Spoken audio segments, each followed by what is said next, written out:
जय हिंद दोस्तों, आप सभी का फिर से स्वागत है हमारे वीडियो में। और यह वास्तविक संख्या यानी रियल नंबर का तीसरा वीडियो है। तो पिछले के वीडियो में मैंने बता रहे थे परिमेय संख्या की पहचान करने के लिए, और उससे पहले अपरिमेय संख्या और परिमेय संख्या के बारे में समझाए थे, है ना। अगर जो आपने उस वीडियो को जाकर नहीं देखे हैं अभी तक, तो जाकर उस वीडियो को देखिए और तब ही जाकर जो है ये वीडियो देखने में मजा आएगा, आपको समझ में आएगा ये क्लास।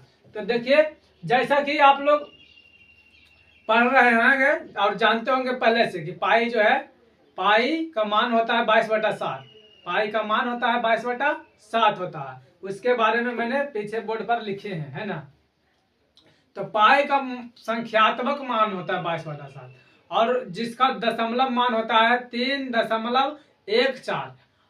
3.14। और पाई का शुद्ध जो मान होता है 355/13, यानी कि इसको दशमलव में कन्वर्ट करिएगा तो 3.1416 और भी होता है इस प्रकार से, है ना। और उसके बाद नोट में, पाई जो है एक अपरिमेय संख्या है। पाई जो है एक अपरिमेय संख्या है ना। पाई जो क्या है, अपरिमेय संख्या। 22/7 जो है एक अपरिमेय संख्या है। तो पिछले के क्लासों में मैंने बता रहे थे परिमेय संख्या के बारे में, अपरिमेय संख्या के बारे में थोड़ा सा चर्चा कर लेते हैं पीछे के वीडियो के बारे में। तो परिमेय संख्या वैसी संख्या जिसका पूरा पूरा वर्गमूल निकल जाता है, उसे परिमेय संख्या कहते हैं।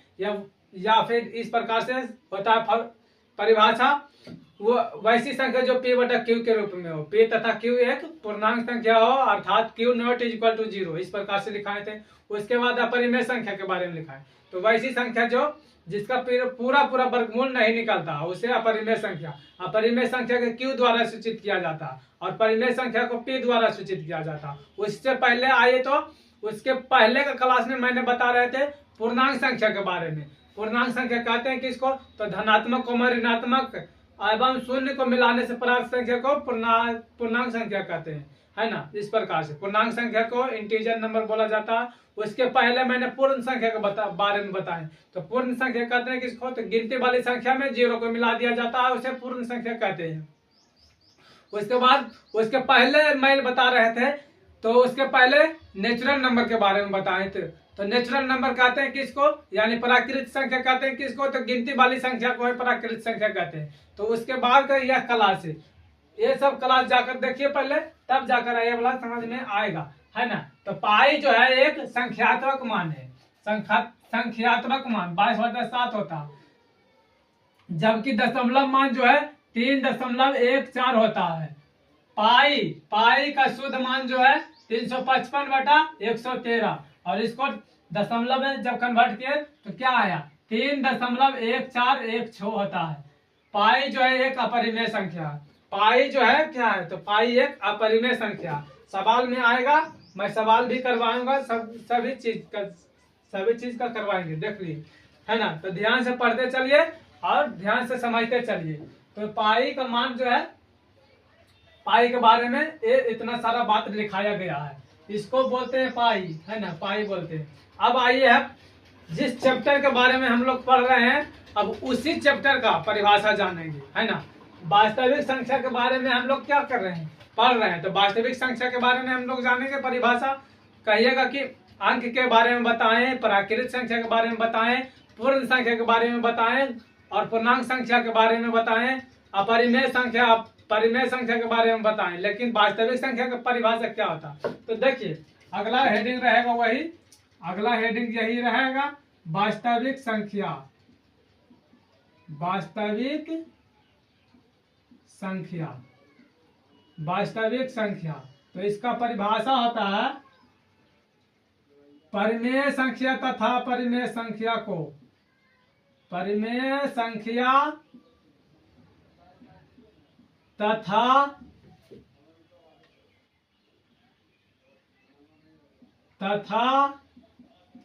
अपरिमेय संख्या को, अपरिमेय संख्या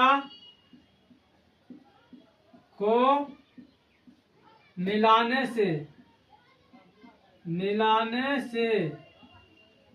मिलाने से प्राप्त संख्या को प्राप्त संख्या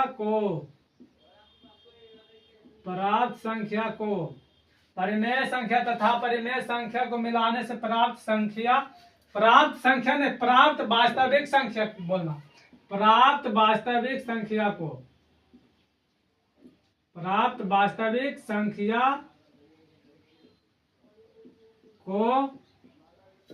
को ही वास्तविक संख्या कहते हैं, को वास्तविक संख्या कहते हैं, वास्तविक संख्या कहते हैं, इस प्रकार से कहते हैं, है ना। एग्जाम्पल में देखिए, तो इसमें बोला गया परिमेय तथा परिमेय, तो परिमेय पहले लिख लेते हैं, ये परिमेय है, ये भी परिमेय है, इसका पूरा वर्गमूल निकल जाएगा 36, इसका भी पूरा वर्गमूल निकल जाएगा 4/6, 5/6, कुछ भी लिख सकते हैं जिसका पूरा वर्गमूल निकले 16, इसका पूरा वर्गमूल निकलता है। अब ले लेते हैं अपरिमेय संख्या के बारे में। तो अपरिमेय संख्या जिसका पूरा वर्गमूल नहीं निकलता है, जैसे 16 के निकल जाएगा लेकिन 15 के नहीं, तो ये भी अपरिमेय ही संख्या रहेगा। √2, इसका पूरा वर्गमूल नहीं निकलेगा। √3, √6, ये सभी संख्या जो है अपरिमेय संख्या है ना। परिमेय संख्या और अपरिमेय संख्या को मिलाने से प्राप्त वास्तविक संख्या को वास्तविक संख्या कहते हैं। जैसे कि एग्जाम्पल में 2/3 जो है, 2/3 एक परिमेय संख्या है। √9 जो है इसका पूरा वर्गमूल निकल जाता है, इसलिए ये हो गया अपना क्या, तो वास्तविक परिमेय संख्या। √36 ये भी परिमेय संख्या है, क्यों, क्योंकि इसका पूरा वर्गमूल निकलता है 4/6, 5/6, p/q के रूप में भी है ना। √16 16 का वर्गमूल होता है 4, इसलिए ये भी एक परिमेय संख्या। लेकिन रूट के अंदर 16 है, रूट के अंदर 15, तो 16 का वर्गमूल तो निकल जाएगा और इसका वर्गमूल नहीं निकलेगा, इसलिए ये हो जाएगा अपना अपरिमेय संख्या। √2 का वर्गमूल नहीं निकलता है। √3, √6, √8 ये सब का वर्गमूल नहीं निकलता, इसलिए ये अपरिमेय संख्या हुआ।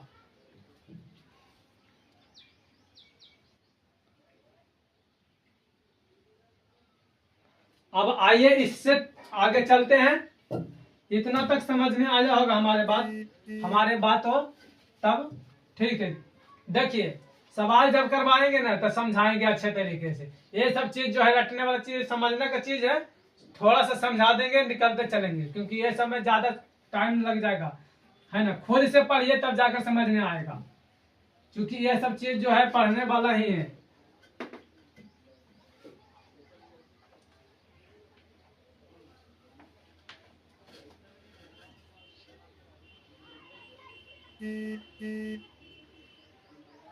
अब आइए हम लोग क्या क्या पढ़े उसके बारे में चर्चा करते हैं। तो हम लोग पहले नेचुरल नंबर के बारे में पढ़ रहे थे, नेचुरल नंबर जिन्हें n द्वारा सूचित किया जाता है। इसके बाद हमने पढ़े होल नंबर, इसके बाद हमने पढ़े होल नंबर मतलब पूर्ण संख्या। उसके बाद इंटीजर नंबर के बारे में, इंटीजर नंबर इसे i या z द्वारा सूचित किया जाता है ना। इसके बाद पढ़े क्या, तो इसके बाद पूर्ण संख्या के बारे में, पूर्णांक संख्या हो गया। इसके बाद जो हमने पढ़े दो गो के बारे में, दो गो के बारे में क्या किसके बारे में, परिमेय संख्या के बारे में। परिमेय संख्या को p द्वारा सूचित किया जाता है और अपरिमेय संख्या को q द्वारा सूचित किया जाता है। इसके बाद जो हमने पढ़े हैं रियल नंबर के बारे में, रियल नंबर के बारे में। अभी तुरंत पढ़े हैं वास्तविक संख्या के बारे में। इस प्रकार से आप बना लेंगे रियल नंबर। देखिए, ये हो गया प्राकृत संख्या,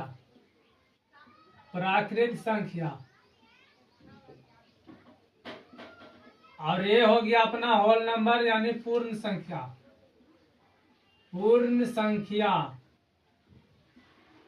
और ये हो गया इंटीजर नंबर यानी पूर्णांक संख्या।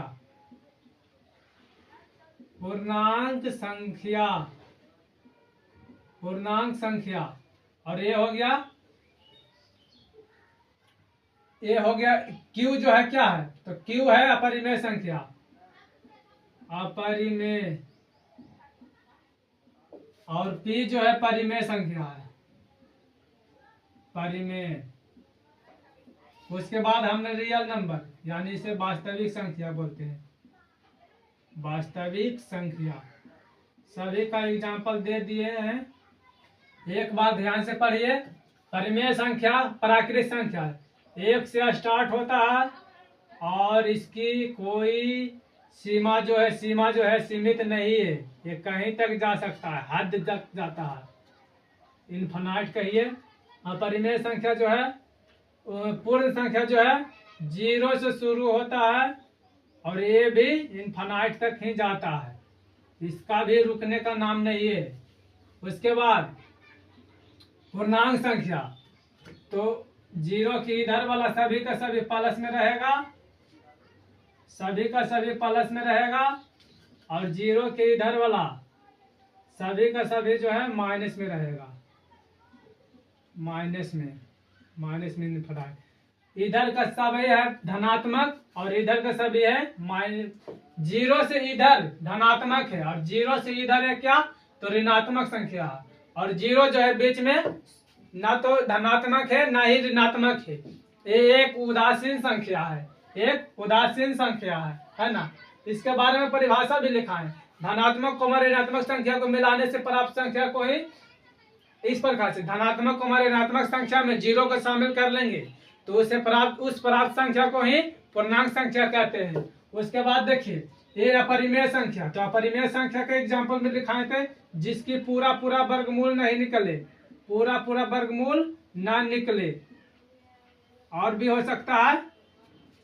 परिमेय संख्या के बारे में लिखवाए थे, तो देखिए इसका जो है क्या हो जाएगा, इसका पूरा वर्गमूल निकलेगा या p/q के रूप में होगा, है ना। तो इसका इस तरीका से हो जाएगा। वास्तविक संख्या के बारे में बताएं क्या, परिमेय संख्या तथा अपरिमेय संख्या। तो परिमेय संख्या में ले लीजिए, इसका पूरा वर्गमूल निकलेगा, ये परिमेय हो गया, परिमेय हो गया। रूट में 6, रूट में रह जाएगा 16, ये परिमेय है 4/5। अब अपरिमेय लेते हैं, जिसके पूरा वर्गमूल नहीं निकलता है, उसे अपरिमेय संख्या कहते हैं। तो वास्तविक संख्या में 2 तरह के बात हो गया। अब आइए इससे आगे चलते हैं। अब इतना हुआ, अब कहिएगा अगर जो कोई भी संख्या माइनस में रहेगा और रूट के अंदर रहेगा तो वो कौन सी संख्या कहलाएगा, वास्तविक संख्या कहलाएगा या फिर इमेजिनरी संख्या यानी कि काल्पनिक संख्या कहलाएगा। कोई भी संख्या हो, कोई भी संख्या मतलब कि जिसकी पूरी वर्गमूल नहीं निकलता है, उसके बारे में मैं बात कर रहा हूँ। जिसकी पूरा वर्गमूल नहीं निकलता है और वह संख्या रूट के अंदर माइनस में रहे, ऋणात्मक में रहे, तो वह संख्या जो है, वैसी संख्या जो है काल्पनिक संख्या कहलाती है ना, काल्पनिक संख्या कहलाती है। तो आइए उसके बारे में हम लोग जानते हैं। इतना तक समझ में आया होगा तो लिख लीजिएगा, अपने कॉपी नोट भी बनाते चलिए, ताकि अच्छे तरीके से तैयारी हो सके बोर्ड में और अच्छे नंबर ला सके। इतना हो जाने के बाद जो है, आइए आगे हम चलते हैं। किस चीज के बारे में बता रहे थे, तो काल्पनिक संख्या, इमेजिनरी संख्या के बारे में, इमेजिनरी नंबर के बारे में। कोई भी संख्या हो रूट के अंदर जिसकी पूरी वर्गमूल नहीं निकलता, मतलब पूरी नहीं, पूरा वर्गमूल नहीं निकलता है, और वह संख्या रूट के अंदर माइनस में यानी ऋणात्मक में रहेगा, तो वह संख्या जो है इमेजिनरी संख्या कहलाएगा, काल्पनिक संख्या कहलाएगा। जैसे कि नोट में करके लिखाते हैं, एक वास्तविक संख्या नहीं है, अर्थात यह काल्पनिक संख्या। मतलब कि कोई भी संख्या ले लो, रूट माइनस मान लेते हैं √2, जैसे कि मैं ले लेता हूं माइनस में √4, है ना, माइनस में √4 ले लेते हैं। तो माइनस में √4 ले लेते हैं, तो इसको क्या करेंगे, तो इसको हम इस प्रकार से लिख सकते हैं, -2 गुना -2, तो माइनस प्लस हो जाएगा और 2 को बदल एगो बाहर निकल जाएगा। तो ये हो गया वास्तविक संख्या। अब आइए, रूट के अंदर -2, एक वास्तविक संख्या, एक वास्तविक संख्या नहीं है, नहीं है, नहीं है, अर्थात यह काल्पनिक संख्या है, अर्थात यह काल्पनिक संख्या है, काल्पनिक, काल्पनिक संख्या है, काल्पनिक संख्या है ना। तो देखिए काल्पनिक संख्या कैसे है, तो √2 है माइनस में, तो इसको हम क्या लिख सकते हैं, माइनस में 2 लिख सकते हैं और गुना में √1, इस प्रकार से। √2 है तो √2 लिखो, गुना और माइनस में 1 करेंगे तो फिर से वही बात, माइनस में 2 रहेगा। अब इसको अलग अलग कर लेते हैं, तो √2 है तो √2, इसके बाद इसको भी अलग कर लेते हैं, माइनस में 1, तो √2, और रूट के अंदर माइनस में कोई भी संख्या रहेगा, रूट के अंदर -1 रहेगा तो वह i के बराबर होता है, i के बराबर, तो ये हो जाएगा i, इसलिए √2 जो है √2i हो जाएगा। ये है इमेजिनरी नंबर, काल्पनिक संख्या, इमेजिनरी नंबर, काल्पनिक संख्या, इमेजिनरी नंबर, काल्पनिक संख्या। इसके बारे में आप ध्यान रखिए, रूट के अंदर -1 रहता है, इतना बराबर होता है i, इतना बराबर i होता है, ठीक ना, होता है, होता है। तो रूट के अंदर देखिए मैंने कुछ गलत बोल दिए थे, गलत क्या बोले, तो गलत क्या बोले, आइए अगला सवाल, आगे की पॉइंट चलते हैं। अब हम जानेंगे अभाज्य संख्या के बारे में, अभाज्य संख्या के बारे में, भाज्य संख्या के बारे में जानेंगे। अभाज्य संख्या को ऋण संख्या भी कहा जाता है ना, अभाज्य संख्या को ऋण संख्या भी कहा जाता है। तो अभाज्य संख्या यानी ऋण संख्या किसे कहते हैं, तो वैसी संख्या जो अपने आप के अलावा किसी दूसरी संख्या से नहीं कटता है, वैसी संख्या जो अपने आप के अलावे यानी एक को छोड़कर, एक से तो कटेगा और उसके बाद अगले कोई भी संख्या से नहीं कटेगा, जैसे कि 2, 3, 5, 7, ये सभी संख्या जो है खुद से कटेगा और एक से कटेगा, लेकिन उसके बाद और कोई किसी भी संख्या से नहीं कटने वाला है, ये संख्या कहलाएगा अपना, ये संख्या अभाज्य संख्या यानी ऋण संख्या कहलाएगा। उसके बाद भाज्य संख्या के बारे में थोड़ा सा जानकारी ले लीजिए अभी, है ना।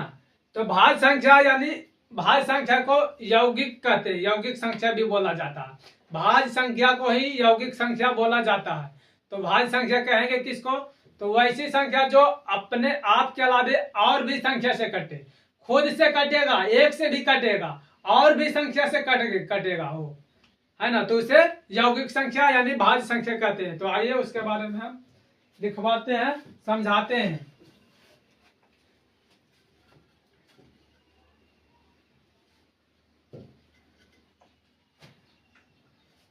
भाज्य संख्या प्राइम नंबर को प्राइम नंबर होता है,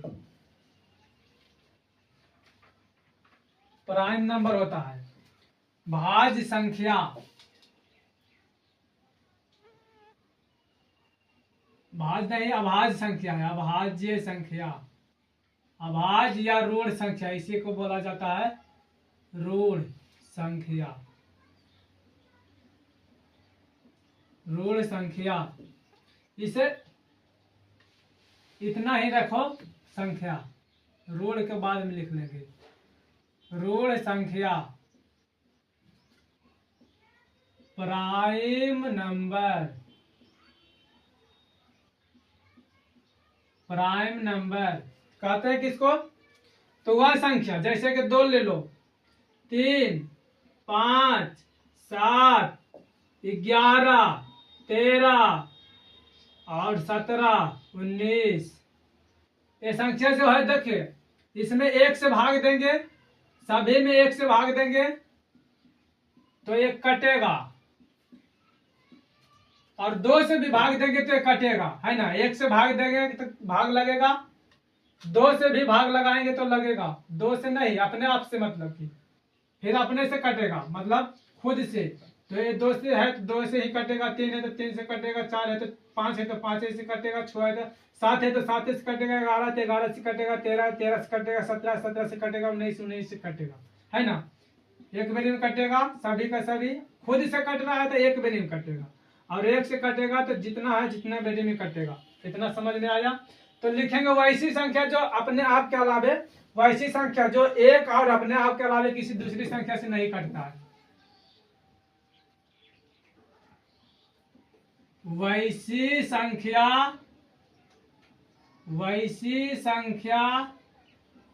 जो एक, इस एक के बारे में बात कर रहे हैं, एक और अपने आप के अलावे, अपने आप के अलावे किसी दूसरी संख्या से, किसी दूसरी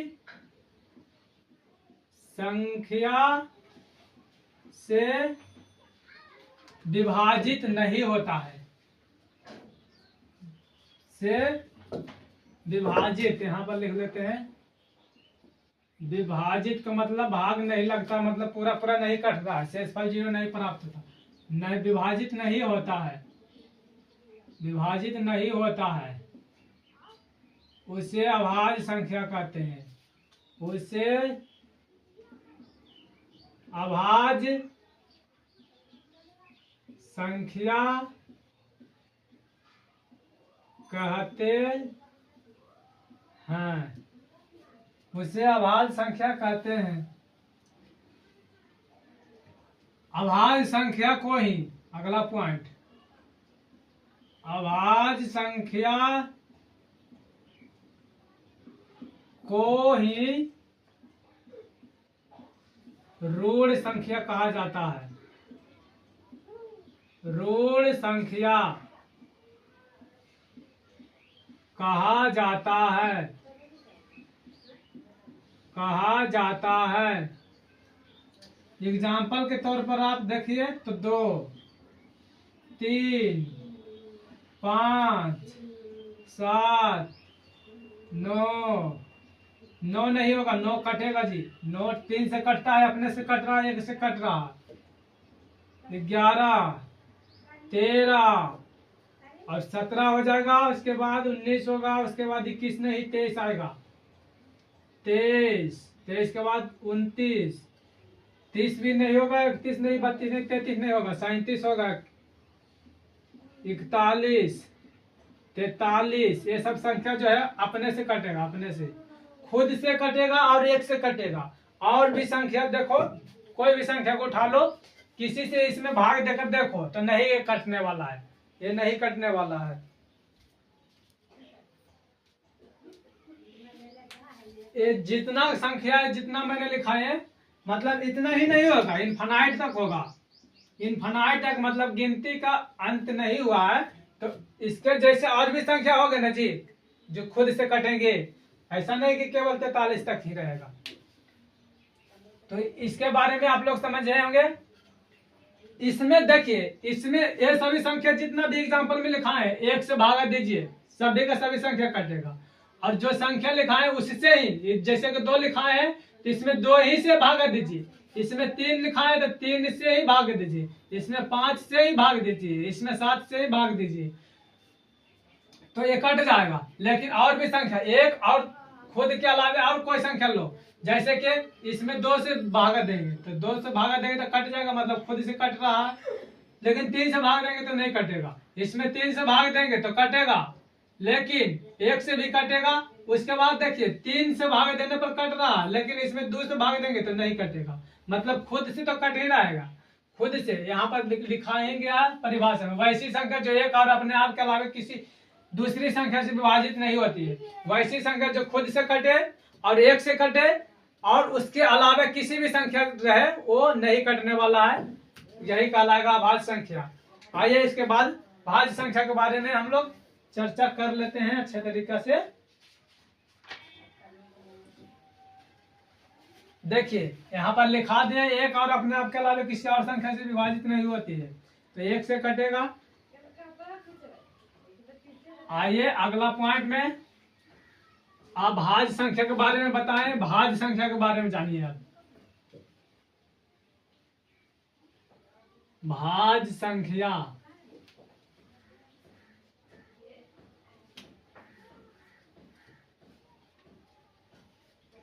भाज्य संख्या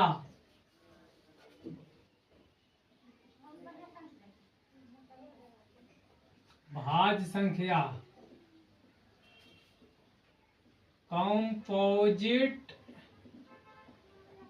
नंबर किसे कहते हैं? तो वैसी संख्या जो खुद से कटे, अपने आप से कटे और एक से कटे और भी संख्या से कटे, वह संख्या जो है अभाज्य संख्या नहीं भाज्य संख्या कहलाएगा। तो लिखेंगे वैसी संख्या जो अपने आप के अलावे, वैसी संख्या जो एक और अपने आप के अलावे, एक और अपने आप के अलावे, अपने आप के अलावे किसी और संख्या से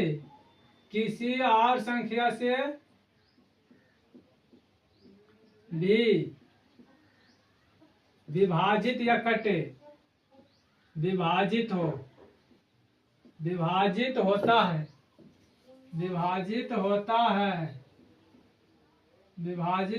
है उसे अभाज्य संख्या नहीं भाज्य संख्या कहते हैं। भाज्य संख्या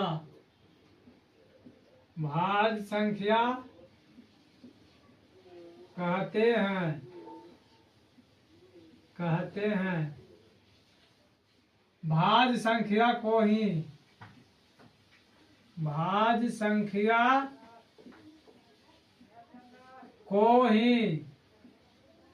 यौगिक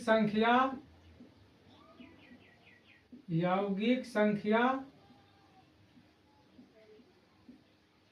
कहा जाता है। इस प्रकार से हो जाएगा।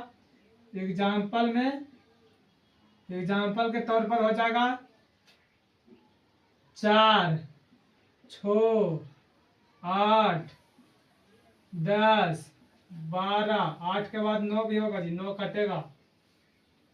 4, 6, 8 और हो जाएगा 12, 9 कटेगा। 10, 12, 13 नहीं होगा, 14, 15 भी कटेगा, 16 भी कटेगा, 17 छोड़कर 18, 19 नहीं 20, 21, 22, 23 नहीं 24, dot dot dot dot dot, इस प्रकार से इन्फिनाइट चले जाइए, है ना। देखिए इसमें क्या बोला जा रहा है, वैसी संख्या जो खुद से कटे, एक से भी कटे और भी संख्या से कटे। तो इसमें देखिए एक से भाग देंगे तो कटेगा और अपने से भी कटेगा और भी संख्या इसको काटने वाला है, 2 भी कटेगा, 2 से भी कटेगा। इसमें देखो 3 से भी कटेगा, 2 से भी कटेगा, खुद से भी कटेगा, 1 से भी कटेगा। इसमें देखो 4 से कटेगा, 8 से कटेगा, 1 से कटेगा, 2 से कटेगा। इसमें 3 से भी कटेगा और खुद से कटेगा और 1 से भी कटेगा। तो ये जितना भी संख्या देख रहे हैं इनफिनाइट तक और भी होगा, बहुत सारा ऐसे संख्या है जो खुद से कटेगा और भी संख्या से कटने वाला है। तो ऐसी संख्या जो है भाज्य संख्या कहलाता है। भाज्य संख्या, अब यही चीज बात जो है परीक्षा में पूछा जाएगा कि सबसे छोटी भाज्य संख्या कौन है। सबसे छोटी भाज्य संख्या, तो सबसे छोटी भाज्य संख्या जो है 4 हो जाएगा। सबसे छोटी भाज्य संख्या 4 होगा। सबसे छोटी भाज्य संख्या क्या है, तो 4। इसमें लिख लीजिए, सवाल हम करवाएंगे, है ना। सवाल हम करवाएंगे तो अच्छे तरीके से समझ में आएगा। तो आज के लिए इतना ही, मिलते हैं नेक्स्ट डे,